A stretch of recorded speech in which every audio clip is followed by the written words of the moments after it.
Bom dia! Começa agora mais uma edição do Bom Dia Baixada. Hoje é sexta-feira, 24 de agosto, e vamos juntos até às 9 horas da manhã. Hoje vamos falar principalmente dos assuntos que movimentam o setor portuário. Para o Agenda do Porto de hoje, recebemos Adilson Luiz Gonçalves, pesquisador portuário. Adilson, seja muito bem-vindo ao nosso programa. Muito bom dia. Nathalie, obrigado pelo convite. Marcelo, bom dia.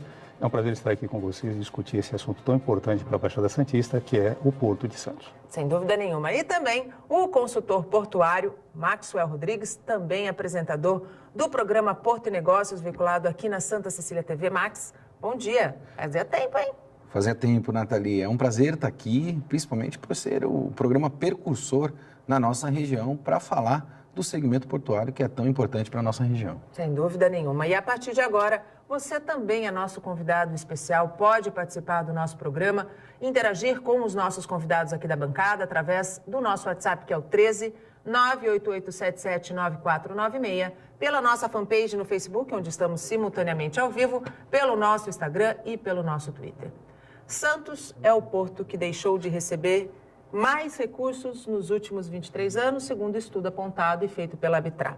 Quem centraliza as decisões menospreza a importância do nosso porto para o país? Bom, se nós formos analisar no contexto mundial, portos são fundamentais para os países onde eles operam. 95% do comércio exterior passa pela parte portuária.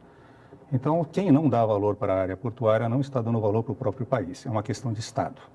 E se a gente for analisar os dados da Arbitra, a gente vê que ao longo dos últimos 23 anos foram quase 4 bilhões de reais que deixaram de ser investidos no Porto de Santos. E se a gente for analisar todas as obras necessárias para o Porto de Santos, eu colocaria até num caso mais limite, uma obra que não é especificamente do Porto, mas que é uma obra que tem importância para a região, que é o túnel submerso entre Santos e Guarujá.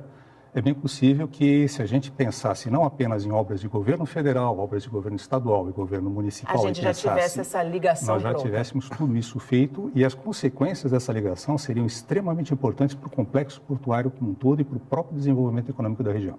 Max, quais seriam as razões para menosprezar o maior porto da América Latina em detrimento de outros portos que a gente vê que vêm recebendo investimentos? Na verdade, Nathalie, a gente precisa entender um pouco o sistema, o mecanismo, como ele funciona hoje. O nosso mecanismo e principalmente a forma de se fazer política dentro do nosso país e a gestão pública como ela está estabelecida, ela não favorece as relações de investimentos. E quais são esses impactos que nós temos hoje dentro do nosso país? Hoje a gente tem uma máquina pública girando em torno aproximadamente de 70% a 75% dos recursos que nós temos dentro da federação, dos estados e dos municípios. Se você tem uma margem como essa, muito dificilmente você tem recurso para fazer todos os investimentos que são necessários. Muitas vezes a gente se confunde no qual nós somos um país capitalista e nós não temos esse viés efetivo capitalista. Nós temos um mecanismo no nosso país, eu costumo até brincar, banquialista, né? Onde os bancos se favorecem e nós somos um paraíso para bancos virem ao nosso país e esse mercado financeiro arrecadar da maneira como eles arrecadam hoje. Isso não acontece... Estão arrecadando cada vez mais, Cada vez mais, e não acontece em outros locais do mundo. Isso não é um modelo de tão tamanho ruim, se o governo fizesse, por outro lado, a parte dele, obrigando principalmente que os bancos fomentassem principalmente o mercado de um modo geral. E aí você tem as benéficias de ser não só o segmento portuário, mas o segmento da educação, o segmento da saúde, entre outros segmentos. Então, esse modelo que nós temos no nosso país paternalista, onde o governo tem essa gestão política eleitoral para se angariar votos, é o que não favorece. Ou seja, muito da sociedade depende da máquina pública para sobreviver, para o seu ganha-pão, o que está muito errado. Na verdade, você tem que potencializar o mercado, para que o mercado possa ser autossustentável, ter poder de compra, você gira a economia, favorece todos os negócios e aí sim você tem os investimentos. Vamos fazer um recorte nessa relação de investimento. Nós temos uma lei completamente antiquada, que é uma lei chamada 8666, Sim. de licitações, que também, por outro lado, não dá a agilidade necessária para que esses investimentos sejam feitos. E aí você tem a judicialização absoluta disso tudo e inúmeros órgãos atuando em cima destas licitações, fazendo com que os projetos que são necessários para serem implementados, principalmente no segmento portuário, demandem algo em torno de 5 a 10 anos. Muitas pessoas hoje falam de portos 4.0 e, Natalia, honestamente falando... Que, aliás, a gente vai falar sobre isso, mas sim, a gente está, né? A gente ainda está na versão 0.0. 0.0, exatamente. E o Max, professor, ele colocou uma questão muito interessante. O próprio estudo da Arbitra mostrou que o último grande investimento teria acontecido no governo Fernando Henrique Cardoso, vamos dizer, e ler bandeira PSDB. Logo depois veio a bandeira PT por muitos anos e esses investimentos foram ficando cada vez menores. Esta visão eleitoreira, não digo nem eleitoral, eleitoreira, e esta, não digo política, mas politicagem, é o que atrasa efetivamente os investimentos no nosso porto? Bom, vamos analisar do ponto de vista do que você mesmo falou sobre os investimentos iniciais terem ocorrido na época do governo Fernando Henrique Cardoso. O que nós tínhamos na época? A Lei 8.630. Foi um grande marco na alteração do sistema portuário brasileiro. A entrada da iniciativa privada efetivamente na operação portuária e a saída do governo federal da operação portuária para ser autoridade portuária e administração portuária. Com isso, nós tivemos um grande aporte de investimentos, tanto do governo quanto da parte do próprio investidor, do empreendedor particular, à medida em que você teve que fazer a modernização de equipamentos que já estavam desatualizados, você teve que fazer novas áreas de implantação, você teve que adequar as demandas existentes. Na época, a gente tinha 40, 48, 50 milhões de toneladas de movimentação de carga no Porto de Santos, num espaço de 10 anos com os investimentos que foram feitos. A gente passou, vamos pegar mais atualizando, sim, né? 130 milhões em meio à crise, em meio a todos os problemas que a gente tem aqui de gestão econômica, como o próprio Maxwell falou, da questão política envolvida. E ainda voltando nos dados da Arbitra, você pega, por exemplo, o que foi colocado de investimentos na época do Fernando Henrique Cardoso, não estou entrando aqui no mérito de ser partido ABC, sim, exatamente. Mas depois do que aconteceu, você vê só, houve investimento nos portos brasileiros. Exato. Houve a criação dos conselhos de autoridade portuária deliberativos. Com tudo isso, veja bem, foi uma transição bastante difícil. A gente teve o ano de 1997 como uma grande referência nesse processo, em que você saiu de um modelo de operação para um modelo mais moderno de operação. Ainda dentro do 0.0, mas já com inovações que foram bastante importantes em ganhos de produtividade, em atualização tecnológica, que teve um impacto na parte social na medida em que houve uma redução de postos de trabalho. E a gente conseguiu, com o CAP deliberativo, com a participação de operadores, usuários, trabalhadores mesa, né? E governos, todas as instâncias do governo, representação das duas cidades que cediam o Porto de Santos, nós tivemos uma transição relativamente tranquila, sem grandes impactos sociais. Exato. Houveram, com certeza, houve impactos sociais, mas houve uma transição relativamente tranquila. E o que se esperava... Era a continuidade disso. Com a 12.815, na verdade, a 8.630, ela teve um processo, sim, que vinha em cima daquela questão do Conselho de Autoridade Portuária Deliberativo, é que nós chegássemos a uma situação de, se não regionalização, pelo menos a manutenção e ampliação dessa descentralização. O que nós vimos com a 12.815 foi um processo que eu posso dizer até ideológico. Na medida em que a discussão não foi feita amplamente... Houve um retrocesso, inclusive, né? Exatamente. A MP 595, que gerou isso, ela foi decidida praticamente no gabinete da Casa Civil em Brasília, sem nenhuma participação de terceiros. Então, isso gerou... A portas fechadas, com um grupinho bem pequeno. Exatamente. E isso acabou gerando conflitos e a perda do caráter deliberativo do CAP. Sim. Ou seja, foi um processo totalmente o contrário do que se esperava.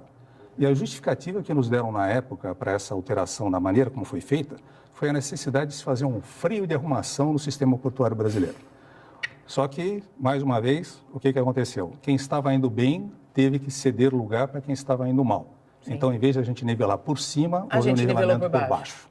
Então, é um processo que a gente espera que seja revertido. é um anseio da sociedade, não apenas da parte do empresariado, da parte acadêmica, como também da parte política. E o que a gente espera, principalmente, e a gente vai discutir mais um pouco no seu programa, é que de agora em diante os portos brasileiros, como qualquer questão envolvendo infraestrutura, educação, saúde, sejam encarados como questões de Estado, não como questão partidária, como questão ideológica, como questão de governo federal, estadual, municipal ou de iniciativa privada, mas que seja uma iniciativa que parta com o trabalho conjunto de todos os entes da sociedade. Sem dúvida. É assim que você vai conseguir superar novos eventuais problemas, novos eventuais impactos, criando condições para que a gente tenha um desenvolvimento pleno e autônomo, e não ter um porto sustentando o outro ou se cercear. E uma dependência muito perigosa, né? Exatamente, porque na medida em que você limita o desenvolvimento de um porto, você desestimula os investimentos dele. Exatamente. A iniciativa privada ela só vai investir num porto se ela tiver certeza de que aquilo lá vai ter uma evolução em nível amplo e não fica sempre subordinada às exigências do governo. Há necessidade de uma conciliação de interesses e efetivamente uma visão de Estado. Max, quais foram os prejuízos quando se retirou do CAP o caráter deliberativo e foi transformado apenas num conselho consultivo?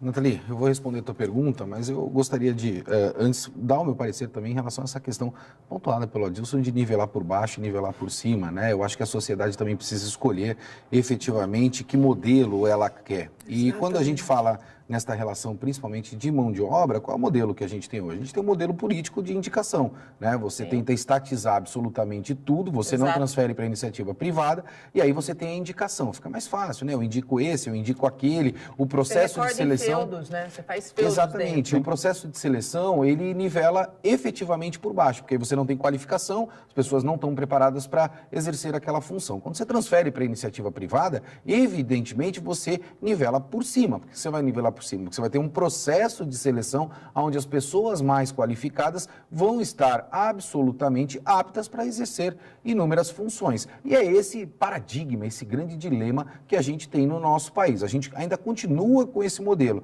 Infelizmente falando, eu acho que em outubro não vai mudar. A gente vai continuar atuando desta maneira e, evidentemente, a sociedade vai continuar se comportando desta maneira, porque boa parte da população ainda depende deste modelo, que é um modelo totalmente paternalista. É isso que eu acho que a gente precisa acordar um pouco, para que a gente possa profissionalizar o nosso país e a pessoa que está lá em casa e efetivamente buscando uma oportunidade possa ter poder de compra efetivo. Isso a gente não tem dentro do nosso país. E principalmente dentro do segmento portuário. A gente falou de profissionalização, quando a gente fala das legislações, principalmente que foram implementadas dentro de um determinado governo, e eu acho que isso a gente também tem que deixar de lado, de dar nome para os projetos, né? Se foi o governador tal, eu acho que isso é independente, isso é um projeto do país, né? Eu acho que é assim que a gente tem que encarar. Aonde a gente fez essa transferência para a iniciativa privada e ela fez os investimentos e correspondeu com tudo aquilo que era necessário. Hoje, principalmente com essa instabilidade econômica que a gente tem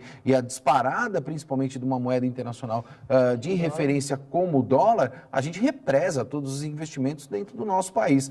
Querem se imaginar, o telespectador que está em casa, onde você fechou ou concluiu uma negociação em meados de março, abril, onde o dólar estava ali algo em torno de 3,10, 15, 20, né? Ele estava flutuando dentro desta condição. E você fechou um negócio aproximadamente de $1.000, né? Então você teria que, vamos dar um aporte de aproximadamente R$3.200. A diferença para hoje é um aporte de R$4.500. Coloca isso na proporção de milhões de dólares, que é o que movimenta o segmento portuário. Você estancou, você paralisou a possibilidade de alavancar novos negócios dentro do nosso país. E aí você está favorecendo única e exclusivamente uma classe. Respondendo a tua pergunta em relação ao CAP, eu não gosto muito de siglas, né? Eu acho também que é outra coisa que a gente precisa mudar dentro do nosso país. Seja o CAP, seja a GEM, seja a CODESP, a gente precisa ter menos órgãos intervenientes e órgãos que sejam maior responsáveis e tenham maior autonomia para fazer as deliberações que são necessárias, não só no Porto de Santos, mas nos outros portos do país também. O fato da regionalização ou da municipalização, como é colocado por muitos especialistas, é algo que nós temos de experimentar no nosso país. A gente já experimentou inúmeros modelos que não funcionaram. E aí eu acho que tentando, é aquilo que a gente sempre fala, e a gente aprende isso na faculdade, né? Tentativa e erro, né? Exatamente. A gente vai O tempo conseguindo todo. amadurecer dentro desses processos que nós temos econômicos e principalmente que impactam o segmento portuário. Então, esse modelo da regionalização a gente não tentou ainda. A gente precisa tentar dentro do nosso país para que a gente possa alavancar principalmente o que é necessário no nosso segmento portuário. A gente não tentou. E por que que é tão difícil?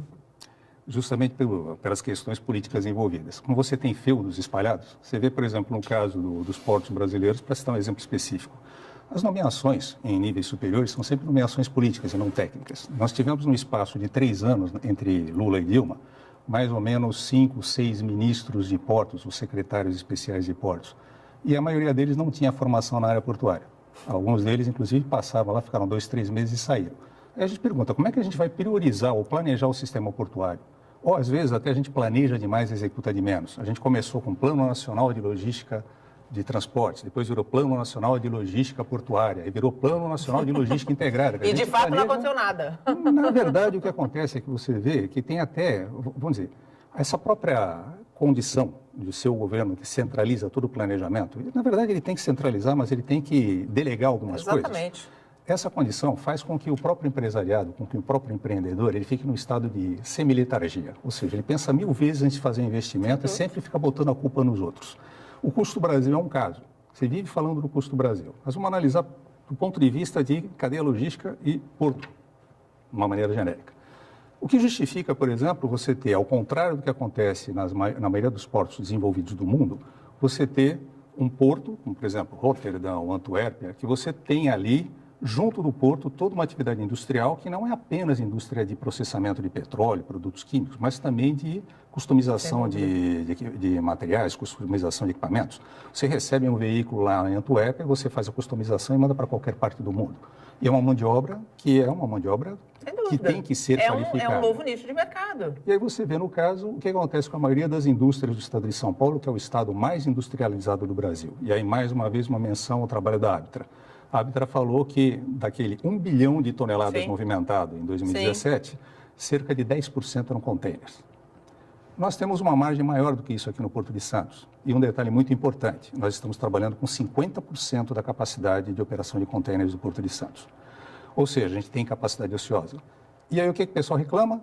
Porque eu produzo o meu produto lá no interior de São Paulo e quando chega na hora de trazer para o Porto de Santos eu encontro problemas de acesso rodoviário, de acesso ferroviário, uma série de problemas, horário de tráfego de estradas, limitação de pontes e viadutos para passagem de cargas de grande porte, congestionamentos, neblina, comboio. E aí a gente pergunta, por que a gente não segue o exemplo de outros portos que do deram mundo certo. que deram certo e não traz as indústrias de alta tecnologia do estado mais industrializado do Brasil para a área do porto? Ao contrário de outros... Cria-se um complexo industrial paralelo, né? Exatamente. Aí vem a questão de um certo conservadorismo, que está dentro também do que foi falado a respeito do problema do Estado. Nós temos 23, se eu não me engano, instituições intervenientes, órgãos públicos intervenientes na liberação de cargas do Porto de Santos. Alguma coisa foi facilitada por alguns sistemas que já foram implantados, inclusive até por exigência internacional. Muito bom, maravilhoso, sensacional. Mas nós continuamos tendo ainda problemas seríssimos, como o Maxwell diz, de ter o licenciamento de obras novas. Sim. E, às vezes, o pessoal para de pensar, e aí, por isso que eu falo no conservadorismo, segundo a ótica moderna da sustentabilidade, você tem que conciliar 3 pilares, 3 eixos, que são o econômico, o social e o ambiental. Ainda na política brasileira, na cabeça de certas pessoas, um é mais importante do que o outro. Só que o que acontece quando a gente começa a privilegiar um deles em relação ao outro? Vamos tirar de lado o econômico, vamos deixar só o social e o ambiental. Na medida em que você cria condições para você ter preservação excessiva de áreas, ao mesmo tempo que você limita uma área próxima do porto, que é uma área que já teoricamente teria essa condição de expansão, você está, de certa forma, também impedindo esse investimento que poderia gerar compensações em áreas que hoje estão desprotegidas. Sem dúvida nenhuma, sem dúvida nenhuma. E também, na medida em que você cria novas atividades econômicas, você melhora a qualidade de vida da região, você gera empregos de maior qualidade. Movimenta a economia todinha. E no caso de Santos, agora falando especificamente de nós e da Baixada Santista, a gente para e pensa, quantas universidades nós temos na região, públicas e privadas? quantos profissionais nós colocamos no mercado altamente qualificados e que não encontram no mercado a sua colocação. Então, o que nós precisamos realmente pensar é em como trazer as indústrias para perto do porto, porque nós trabalhamos 130 milhões de toneladas em 2017, mas de baixo valor agregado, majoritariamente cargas de granel sólido e líquido. E nós trabalhamos com containers, sim, mas mesmo se você analisar a carga que vem nos containers, também não é uma carga de altíssimo valor agregado. Nós precisaríamos trabalhar em cima de trazer para o maior porto da América Latina, maior porto da América do Sul, também cargas de maior valor agregado, e ele tem áreas para expansão, só que a gente precisa repensar as legislações ambientais, não no sentido de permitir que se devaste tudo, não, ninguém tem essa intenção. Muito pelo contrário, para que haja um equilíbrio, né? E na medida em que você implanta, quando a gente vê toda a parte de licenciamento ambiental, envolve medidas mitigadoras, locais Sim. e compensatórias. Na medida em que você cria medidas compensatórias, você vai criar condições para a manutenção de lugares que hoje estão desprotegidos. Para criar condições sociais, educacionais e de outras formas que possam ser feitas, a gente tem visto isso ultimamente. Todo grande empreendimento, toda novo empreendimento que se instala em Santos, ele obrigatoriamente tem que passar por um estudo de impacto de vizinhança, e esse estudo tem gerado condições, inclusive financeiras, para os municípios de implantar melhorias para a parte social, educacional e ambiental. Santos tem vivido isso, inclusive. Tem vivido isso com um processo bem sucedido, e a resposta da iniciativa privada tem sido uma resposta positiva, o que também mostra que apesar eles estão focados e equilibrados nesses três fatores. Que apesar de toda a crise econômica, apesar de toda a instabilidade regulatória judicial, porque o Maxwell falou que existe todos esses órgãos intervenientes, mas ainda está arriscado no final, depois de um licenciamento ambiental feito, você tem uma interrupção de trabalho, por exemplo, por alguma iniciativa de Ministério Público. Obra embargada. Obra embargada. Prejuízo. Bem, ninguém que... Existe realmente uma falha, às vezes, em projetos mal elaborados. Existe isso? Existe. O Ministério Público ele é importante, ele é um órgão fiscalizador que garante, muitas vezes, que esses erros não aconteçam. Mas é preciso haver uma flexibilidade nas análises. E ele tem que ter uma participação como ele vem tendo. O problema é que a gente precisa ter também essa visão holística, e não uma visão só de um lado ou de outro. A gente entende que existem que haver essas preocupações todas com esses três pilares, mas é fundamental que a gente tenha uma visão mais abrangente, uma visão que inclua também a questão de geração de empregos, a questão de não pode compensar aqui, compensa em outro lugar, e a gente possa aproveitar plenamente as condições de desenvolvimento do Porto de Santos. E mais uma coisa também com relação a 2.815, na medida em que você, com essa nova lei, permitiu que se implantassem terminais de uso privado no sistema portuário brasileiro operando carga de terceiros, a gente também precisa dar condições para que os portos públicos sejam competitivos. Então, a gente precisa ter uma visão muito mais ampla do que tem sido tido até agora, na condição de criar essas possibilidades de desenvolvimento econômico e de expansão da economia das regiões. A descentralização permite tudo isso, né? Seria um bom caminho. Depende do modelo também a ser implantado pela descentralização, né? A gente precisa ser um modelo que necessariamente venha a contribuir para o desenvolvimento do segmento.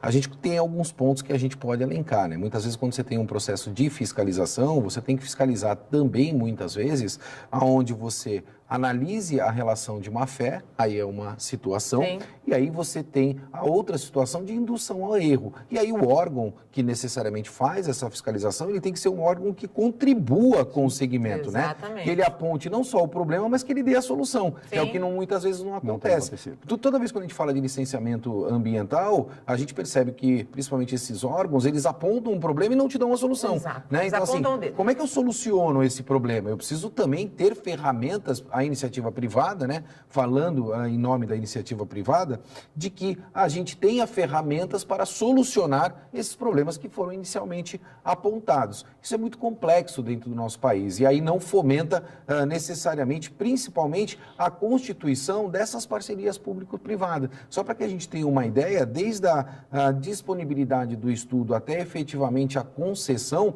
hoje nós estamos, em média, concebendo um terminal a cada 3 anos.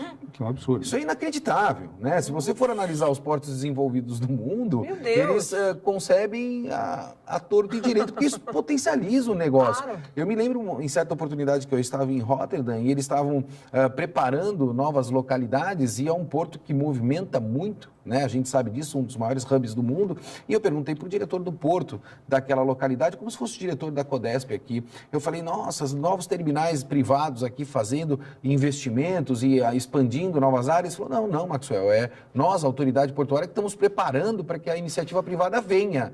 Aqui é completamente diferente, né? Você chama a iniciativa privada... E depois expulsa. E depois expulsa ele, né? Parece que é um grande inimigo dentro desse processo. E aí, concluindo a linha de raciocínio dele, ele falou, Maxwell, a gente tenta expandir aqui para aproximadamente 2050. Então, a gente quer que até 2050 a gente faça novas concessões. Eu falei para ele, e aí você não fica preocupado com o equilíbrio do mercado? Ele falou, não, Maxwell, quem tem que se preocupar com o equilíbrio do mercado é o mercado, né? A concorrência é que vai favorecer quem é mais competente para se permanecer ou não permanecer. Então, percebe, a ótica é completamente diferente. A análise é diferente. É diferente. Nós temos 23 órgãos, como foi mencionado aqui, e nós temos 12 meses no ano. Se cada órgão paralisar um mês do ano, como a gente percebe aqui no Porto de Santos, exatamente. A gente paralisou o negócio, a gente paralisou a cidade. E Santos tem que ter um cuidado muito grande, porque a gente está virando um corredor de exportação. Sim. O container não tem valor agregado. O container é o que tem o valor agregado,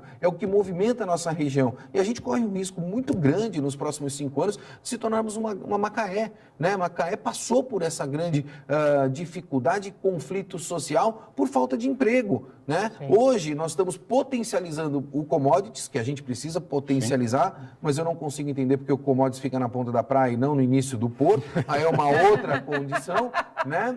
Nem você, nem muita gente. São esses planejamentos que são feitos. Tem explicação. Né? Tem explicação. Talvez o tenha. Mas percebe, a gente tem uma miopia muito grande dentro de todo esse processo. A gente precisa, quando eu digo a gente, é não trazer para a terceira pessoa. A sociedade tem que se mobilizar. Sim. Nós não temos mais que aguardar um salvador da pátria, né?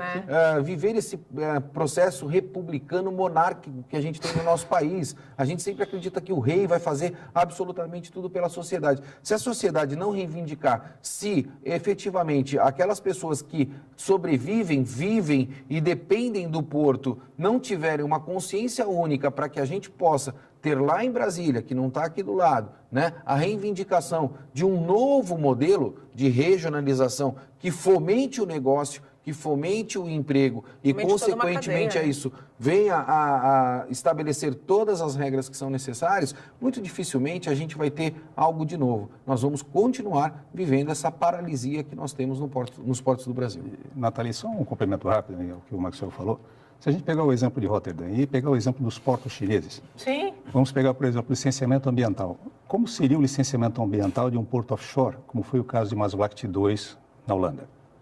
Duvido que ele saísse. E é também aquela questão que foi falada a respeito dos órgãos. O grande problema do Brasil é que, além de você ter estabilidade regulatória e jurídica, você tem estabilidade até para fazer projetos. Exatamente. Porque você, quando parte para o licenciamento, além de você não ter a solução de como resolver, você às vezes tem sempre, quando apresenta a solução, mas faltou isso.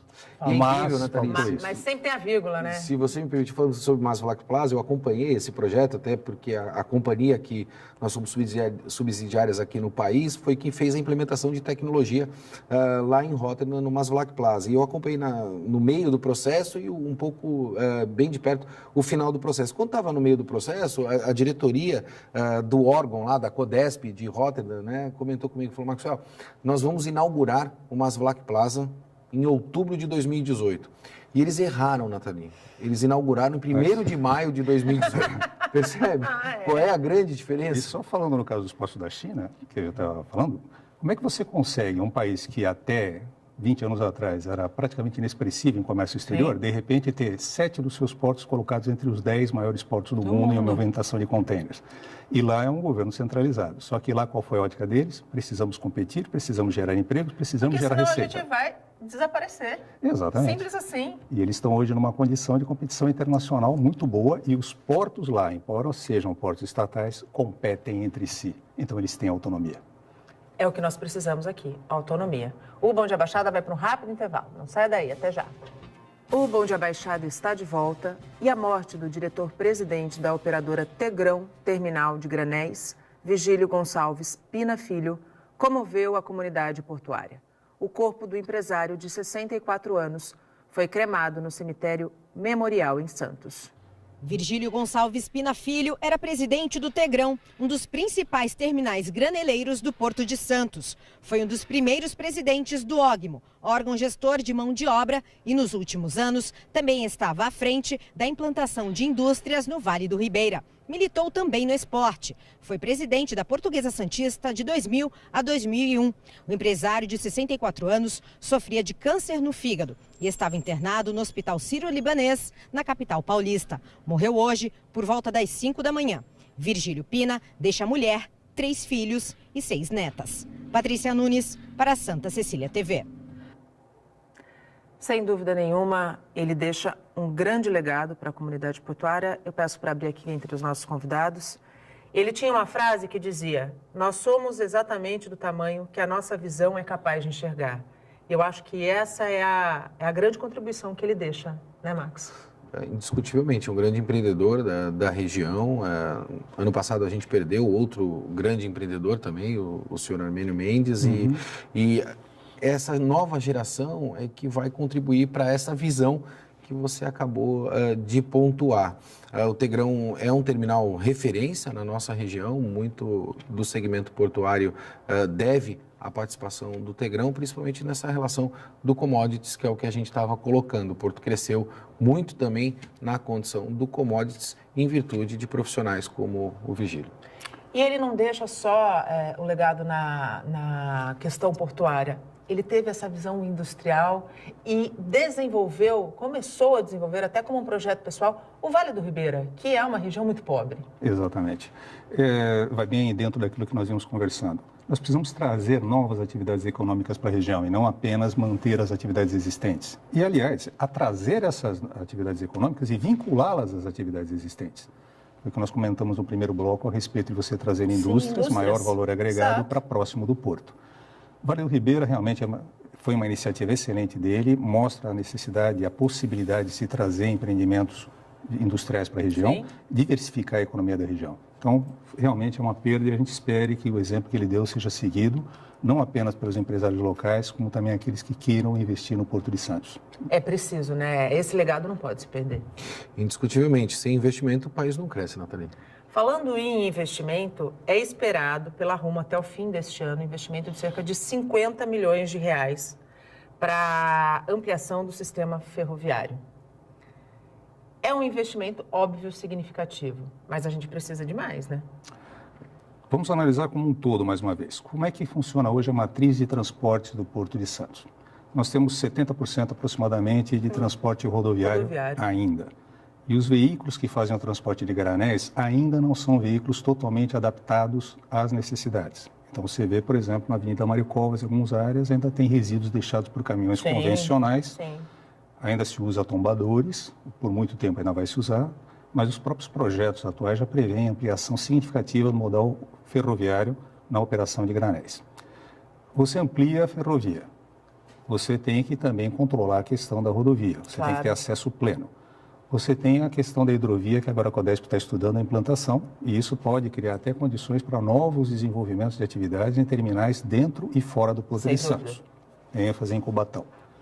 Você tem as dutovias, que também já tem uma parcela, em torno de 5%, já no caso da ferrovia, em torno de 25%.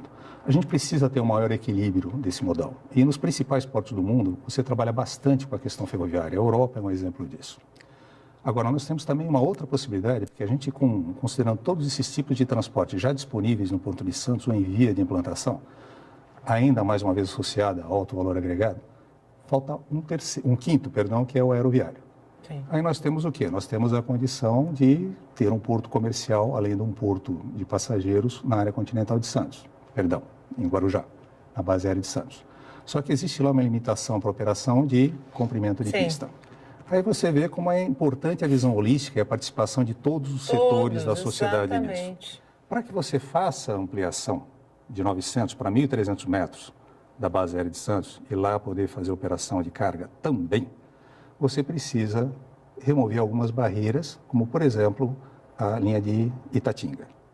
Se a gente for analisar, o projeto do túnel submerso ligando Santos a Guarujá prevê que toda essa fiação seja passada por dentro do túnel, ou seja, eliminaria a barreira aérea. E aí você poderia fazer essa extensão. Se você faz essa extensão, e se você pega todas as áreas disponíveis na região, vamos pegar aquelas que já foram levantadas Sim. por estudos feitos pela LG, uma empresa espanhola com financiamento do governo espanhol, por estudos feitos pela Fundação para o Desenvolvimento Tecnológico da Engenharia, da USP, feitas com financiamento do governo federal, e outros estudos que já foram feitos com relação às zonas de apoio logístico portuário e zonas de apoio logístico num caráter mais amplo.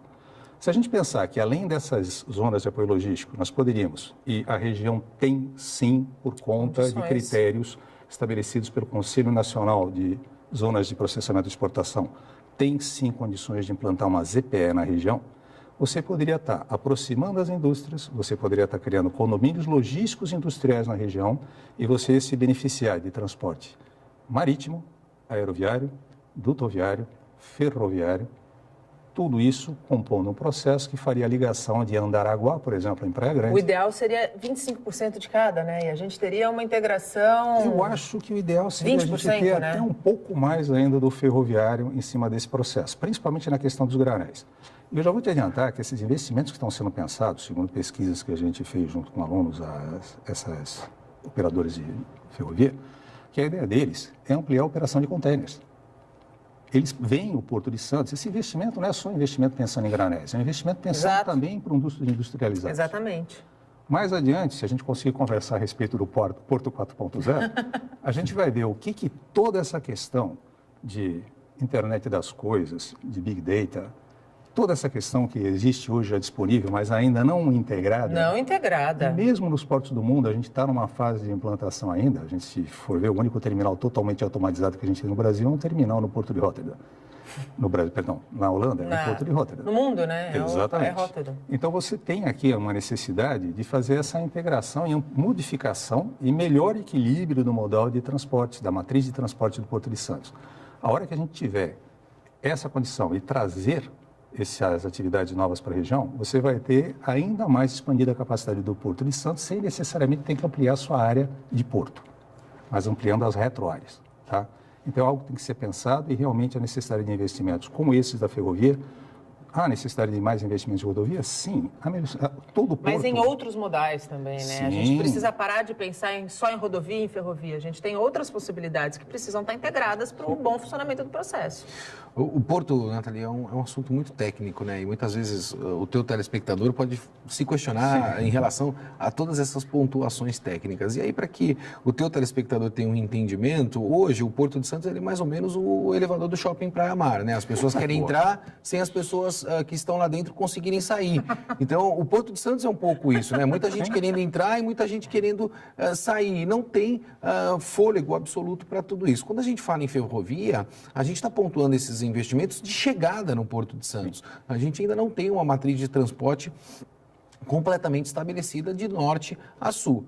Haja vista que se nós tivéssemos, evidentemente, todo o escoamento de carga, principalmente produzida ali no centro-sul do país, sudeste, no Mato Grosso, estaria sendo escoado pelo Porto do Pará, né? Não necessariamente pelo Porto de Santos, porque tem muito mais condição para isso do que trazer para o Porto de Santos. Aí a gente tem o lobby, tem as guerras fiscais, o que não está sendo visualizado ou planejado, como foi muito bem pontuado pelo Adilson, de uma forma macro. A gente tem sempre uma visão muito minimalista do processo, né? Então, eu trago para o Porto de Santos, eu deixo um pouquinho no Rio de Janeiro, né? E a gente continua somente potencializando esse lado nosso que nós temos aqui da região sudeste. A gente precisa pensar como país, a gente potencializar como país também. E esses são os grandes impactos que a gente tem. Evidentemente que a gente sempre se compara ao Porto de Rotterdam, por ser um porto hoje automatizado com níveis de robótica. Modelo, né? Mas eu acho que a gente não precisa perseguir efetivamente ou ser Rotterdam nos próximos 2 anos. Não é essa a proposta.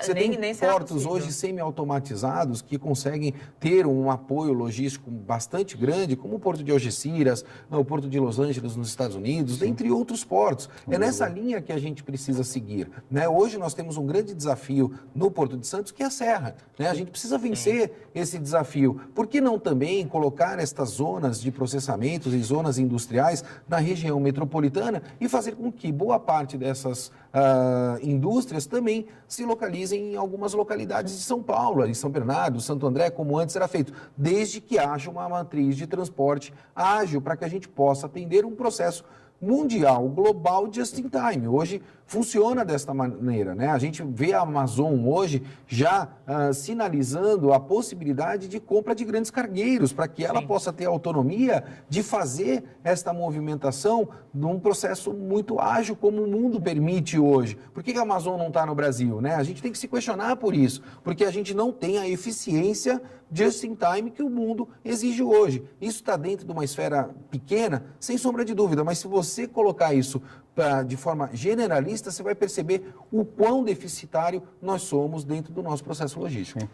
Processo logístico, vamos aproveitar que a gente tem 10 minutos para falar da logística 4.0 da automação. A gente falou no primeiro bloco que a gente está na 0.0, né? Então, assim, já respondendo a própria pergunta que eu faria para vocês, não tem nada da tecnologia, da quarta revolução industrial, desse momento que é tão importante que a gente se aproprie sendo aplicado no Porto de Santos? Não, nós temos muita tecnologia sendo aplicada no Porto de Santos, isso indiscutivelmente, principalmente os terminais que possuem hoje a concessão do governo para operar fizeram inúmeros investimentos, investimentos de ponta efetivamente. Mas essa é a grande confusão que nós temos. Toda vez que a gente fala em investimentos que são necessários nos portos do Brasil, a gente tem que respeitar necessariamente essa ordem mundial das coisas, ou seja, primeiro infraestrutura, depois processo e depois tecnologia. Sim. No Brasil, a gente consegue pensar em tecnologia, a gente não tem processo e não tem infraestrutura. Zero. E a gente acredita que a tecnologia vai resolver efetivamente todas essas deficiências que nós temos dentro do processo.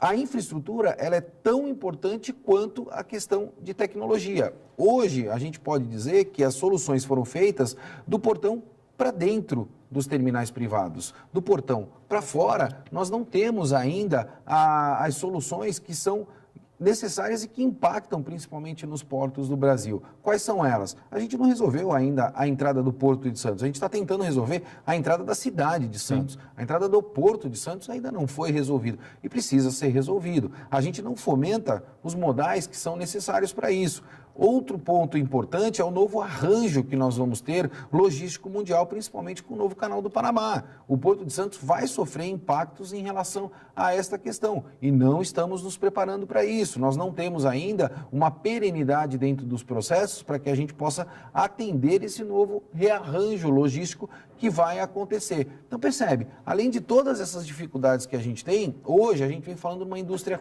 4.0.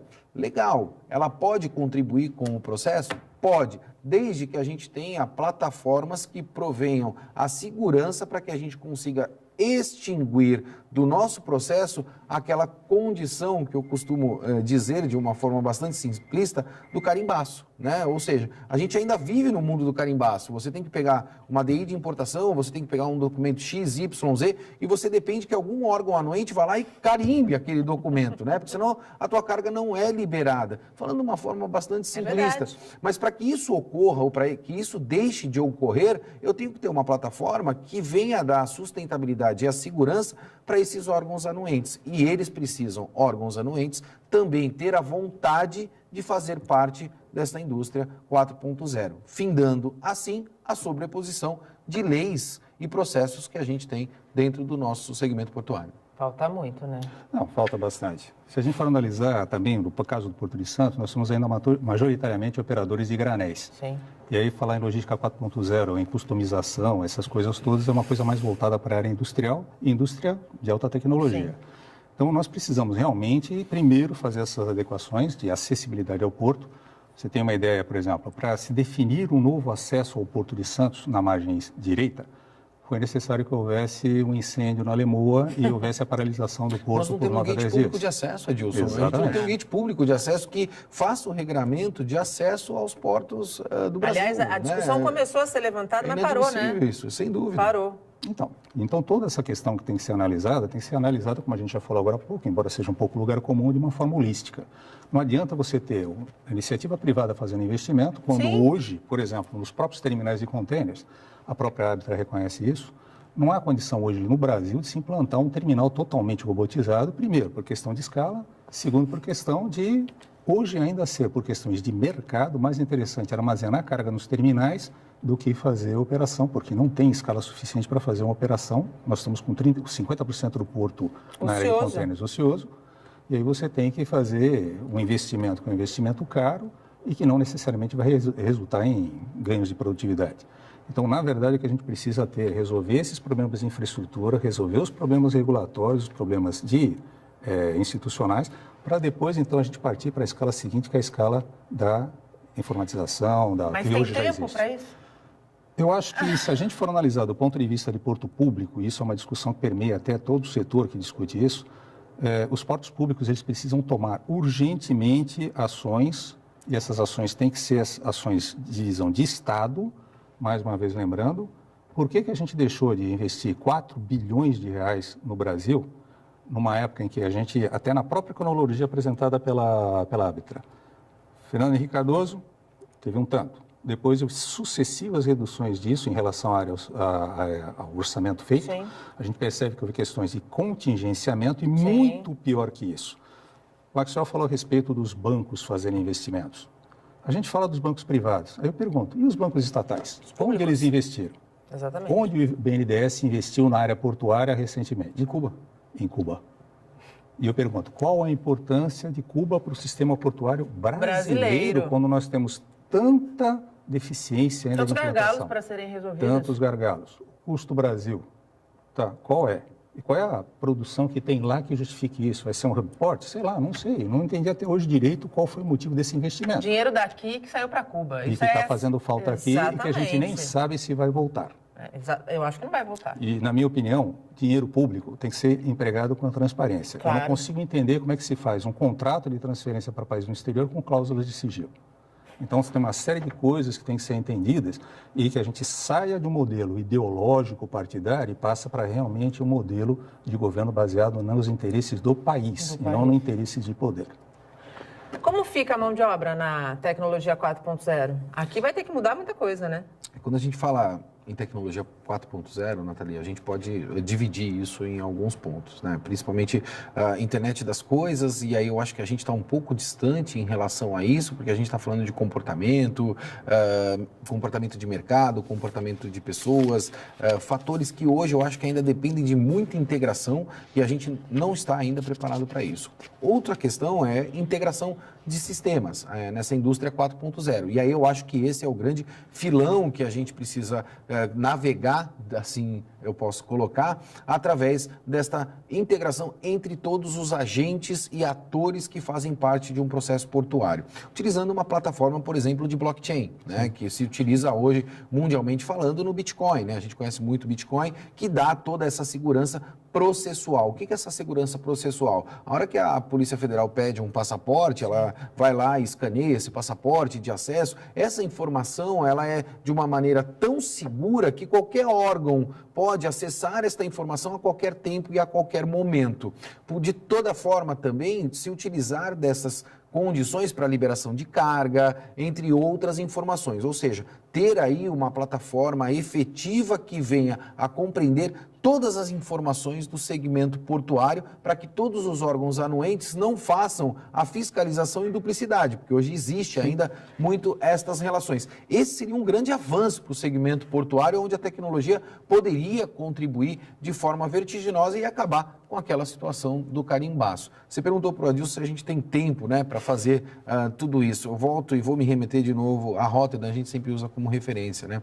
Eu comentando uma vez numa reunião lá em Rotterdam, como é que Rotterdam conseguiu chegar naquele nível de automação, né? E a resposta foi muito simples. Ele me disse, Maxwell, a gente começou, né? E eu acho que é isso que é importante. A gente demorou começar, né? 30 anos, mas a gente conseguiu chegar porque a gente começou. Eu acho que o que falta para o nosso país, para os portos do Brasil, é realmente a gente começar. E esse processo tem que ser capitaneado pela comunidade portuária, não pelos políticos do Brasil. Porque enquanto for capitaneado e conduzido pelos políticos do Brasil, a gente já sabe onde é que vai dar. A gente tem visto isso ao longo dos anos. E a gente também tem um problema muito sério no Brasil, que as pessoas querem ganhar dinheiro antes do empreendimento acontecer. Essa é uma coisa gravíssima. E há tempos atrás eu fiz um levantamento, o pessoal hoje fala com relação à corrupção, mais ou menos 30% do PIB brasileiro escoa por questões de corrupção.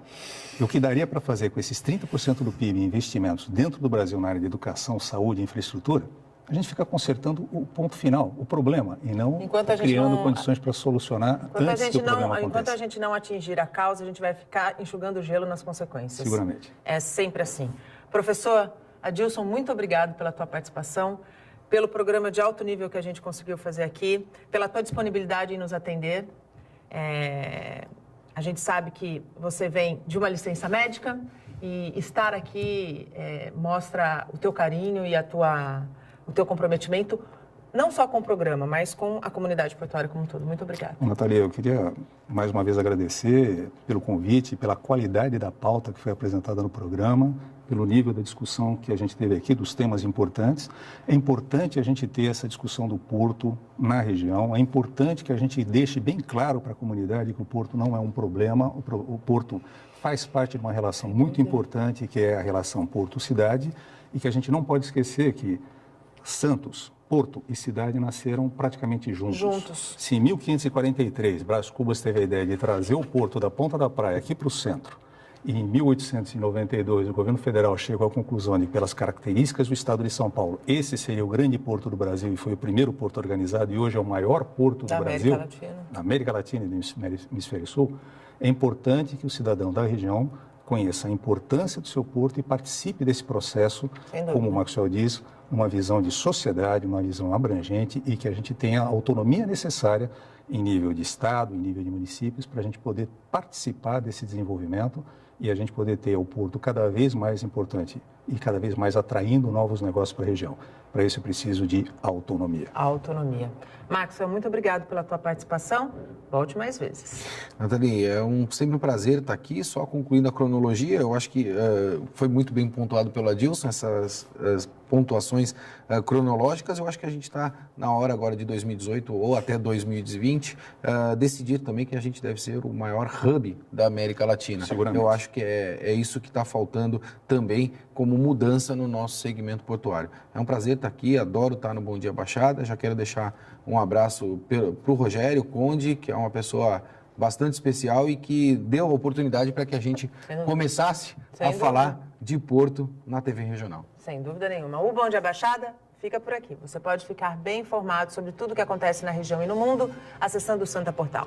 Eu volto na segunda-feira, às 8 horas da manhã. Bom fim de semana. Tchau.